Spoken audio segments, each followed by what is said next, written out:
lorsque vous allez créer un texte sur une page web, peu importe votre page web, je vais prendre un exemple ici de page web, vous allez pouvoir inscrire du texte de cette façon et du texte ici. Voilà, par exemple.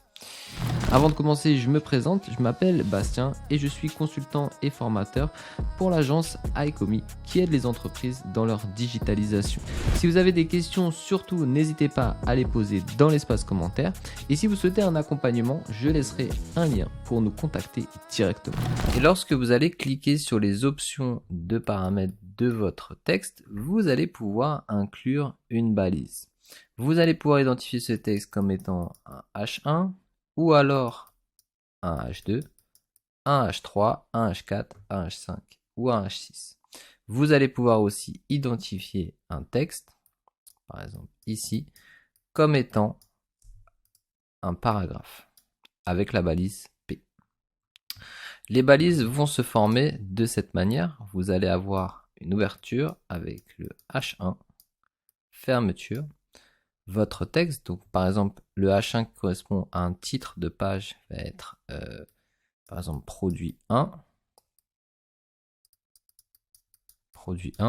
et ensuite vous allez fermer la balise avec un slash H1. Ok. Le but va être de pouvoir identifier ces balises pour Google lorsque il va scraper votre page et d'avoir une architecture clean. Ce qu'il va donc falloir mettre en place va être de pouvoir déjà identifier le H1 comme étant le titre global de votre page. Et ensuite rajouter des éléments comme un H2 et identifier ensuite un paragraphe et remettre un H2 pour pouvoir parler d'un nouveau bloc et remettre un paragraphe. Si vous souhaitez créer du contenu type blog, je vous conseille de passer par du H2 pour différencier différents blocs et créer aussi des sous-catégories en identifiant des H3. Avec, bien sûr, entre les lignes, un paragraphe ici. Une fois que vous avez finalisé, donc si j'ai deux H3 ici, eh bien, je repars ensuite sur un H2 pour relancer un nouveau paragraphe. Le but étant de ne pas avoir de paramètres comme H1, H4, H2, H2, H3, H6, H5, H4, H2. Il va falloir toujours architecturer vos pages de manière à ce que Google comprenne quel est votre H1, les H2 et ensuite les H3. Une fois que vous avez fini un H3, repassez sur un H2. Vous pouvez faire un H2, un H3 et mettre un H4 ensuite, revenir sur un H3 et remettre encore une sous-catégorie par rapport à votre titre H3. Si on voit notre site par exemple d'ostéopathe Julie Paris, en utilisant une extension comme Meta Auditor, vous allez pouvoir vous apercevoir que sur cette page, nous avons identifié 3 H1.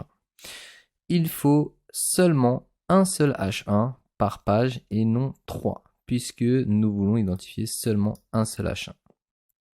Vous pouvez aussi identifier qu'à ce niveau-là, c'est plutôt bien fait. On a un H2, ensuite on a des H3. Donc pour qui, ensuite on a toutes les sous-catégories. Qu'est-ce que l'ostéopathie? On a un H2, un H2. Donc là on a un H2 qui est presque invisible, qui ne sert à rien. Et ensuite on a un H2, H6 qui est bien fait tâche. Vous voyez, il y a une alerte rouge, puisque ici il aurait fallu mettre tout simplement un paragraphe. Si vous regardez d'autres pages, vous pouvez voir que l'architecture des H1 n'est pas respectée. Vous voyez, attention, manquant H1 tag. Ici, on a simplement un H2 et des H3. Sur pédiatrie, on a toujours un H2 et ensuite un H5. On a directement un H2, H5, alors qu'il aurait fallu mettre ici un H3 et H4. Ok. Et même pour grosse aspiratrice, il aurait fallu typiquement mettre un H1, ensuite un H2 et un H3 ici, ou même passer tout ça en paragraphe, puisque ici, identifier le texte comme celui-ci en H n'a pas d'utilité. Si on récapitule de manière plus globale, sur notre site, nous avons en H1 notre titre de page, avec potentiellement une introduction en dessous, un H2 sous-titre de la première partie, avec du contenu en paragraphe. On peut ajouter du H3 avec sous-titre de la sous-partie contenu de paragraphe, un H3 sous-titre de la sous-partie contenu du paragraphe, un H3 sous-titre de la sous-partie contenu de paragraphe et revenir sur un H2 sous-titre de la partie contenu de paragraphe et ainsi de suite et ainsi de suite. Si vous voulez rajouter des H4 à ce niveau-là, vous pouvez. Voilà comment bien architecturer ces pages sur votre site internet. Ceci est très important si vous êtes sur une stratégie d'acquisition SEO et que vous voulez optimiser au maximum votre référencement naturel. Je vous remercie d'avoir suivi cette vidéo jusqu'au bout. Si vous avez des questions, n'hésitez pas à les poser dans l'espace commentaire.